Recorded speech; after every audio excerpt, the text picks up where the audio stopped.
আসসালামু আলাইকুম। আমি আব্দুল সত্তার। আজকে নিউ ইয়র্ক থেকে না, আজকে বলছি কুয়েত থেকে। আমরা যাচ্ছি বাংলাদেশে। তো যাওয়ার পথে আমাদের ট্রানজিট ছিল এখানে কুয়েতে। আমরা এখন কুয়েতে আসলাম। প্রায় 5 ঘন্টার মতো আমাদেরকে এখানে থাকতে হবে। এখন 5 ঘন্টা কী করবো? বসে বসে খাবার কিনলাম দোকান থেকে। এখন আমরা সবাই খাবার খাচ্ছি। তো সবাই দোয়া করবেন, কথা হবে ইনশাল্লাহ। দেশে যাচ্ছি ইনশাল্লাহ, সবাই দোয়া করবেন আর সঙ্গে থাকুন। হ্যাঁ, এই হচ্ছে আজকে আমাদের খাবার। এটি হচ্ছে দোকানটির নাম হচ্ছে কি? Raisin Cane's. ওকে, স্যান্ডউইচ, চিকেন, ফ্রেঞ্চ ফ্রাই। কাল কোনটা লাইক করো তুমি? I like the chicken fingers. Okay, I like that too. It was chicken খাচ্ছি। আমরা যে খাবার কিনলাম এখানে, যদি আমরা নিউ ইয়র্কের সাথে কনভার্ট করে হিসেব করি, মোটামুটি সিমিলার। 30 ডলার খাবার এখানে। যেটা অর্ডার নিয়েছি আমরা একটু বেশি, স্লাইটলি বেশি, কত বেশি হয় ইটস ওকে।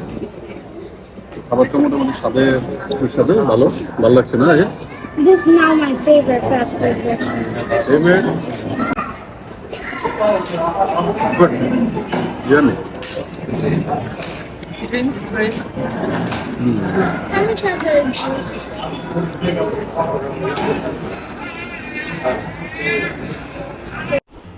সম্মানিত ভিউয়ার্স, চলুন আমরা এক নজরে দেখে নেই কুয়েতের টার্মিনালটি দেখতে কেমন। তো বলে রাখি, এটি হচ্ছে সম্পূর্ণ নতুন একটি টার্মিনাল। আমরা যখন আগে যাতায়াত করছি এই কুয়েত হয়ে, তখন কিন্তু আমরা পুরাতন টার্মিনালটি ইউজ করেছি। এখন এটি হচ্ছে সম্পূর্ণ নতুন করে করা। খুব সুন্দরভাবে ওরা কিন্তু সাজিয়েছে এয়ারপোর্টটি। আমার কাছে ভালো লাগছে, জানি না আপনাদের কাছে কেমন লাগে। এই যে রেস্টুরেন্ট থেকে আমরা খাবার কিনেছি আজকে, রয়েজেন কেনস। তো আমি এখানে বেশ কয়েকটি দোকান দেখলাম আসলে, যে প্রাইসটা কেমন আসলে। হ্যাঁ, তো আমি আসলে দেখলাম প্রাইস কিন্তু অনেক হাই। কেন জানি এত বেশি এখানে প্রাইস, আমি জানি না। আমি এটা জানি ঠিক আছে, এয়ারপোর্টের ভিতরে যে সবগুলি থাকে সেখানে একটু দাম বেশি হয়, স্বাভাবিক। কিন্তু এত বেশি হয় সেটি আসলে জানতাম না। যে আমরা যদি নিউ ইয়র্কের সাথে কম্পেয়ার করি, তাহলেই বুঝতে পারি যে আসলে এখানে কিন্তু নিউ ইয়র্কের চাইতেও দাম অনেক বেশি। তো কেন এত বেশি আমি জানি না, আসলে আমার আইডিয়া নেই। আপনারা যদি জেনে থাকেন কমেন্টসে জানাবেন। এই যে দেখুন, এটি খুব সুন্দরভাবে কিন্তু সাজিয়েছে। এখন একটি জিনিস লক্ষ্য করলে বুঝতে পারবেন আপনারা, যে যে সবগুলো এখানে রয়েছে, এখানে কিন্তু কাস্টমার কিন্তু খুব কম। আমি যা দেখেছি ঘুরে ঘুরে, তেমন কোনো কাস্টমার নেই। আমি যে খাবারের দোকানগুলো দেখেছি কয়েকটি, সেখানেও তেমন একটা বিজি নেই কিন্তু আসলে। তো আমি তো প্রায় এখানে 5 ঘন্টার মতো ছিলাম। আমি মোটামুটি সবগুলো দোকান ঘুরে ঘুরে দেখেছি আসলে। সবগুলো দোকানে মোটামুটি ফাঁকা। জানি না, হয়তো দাম বেশির কারণে হয়তো কাস্টমার তেমন নেই এখানে। তো যাই হোক, সব মিলে কিন্তু এয়ারপোর্টটি খুব সুন্দর, এটি প্রশংসনীয় আসলে।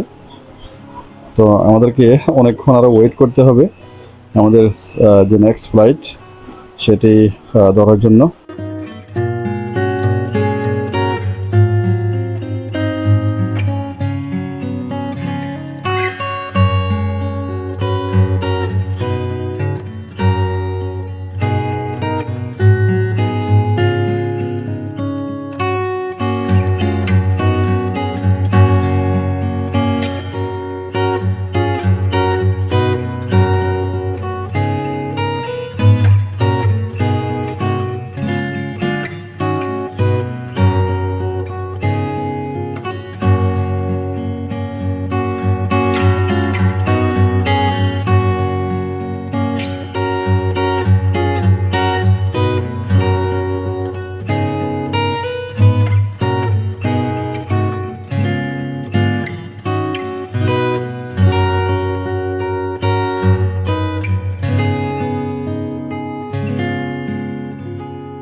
সম্মানিত ভিউয়ার্স, আজকে এই পর্যন্তই। সবাই ভালো থাকবেন, দেখা হবে ইনশাল্লাহ অন্য একটি ভিডিওতে আবার।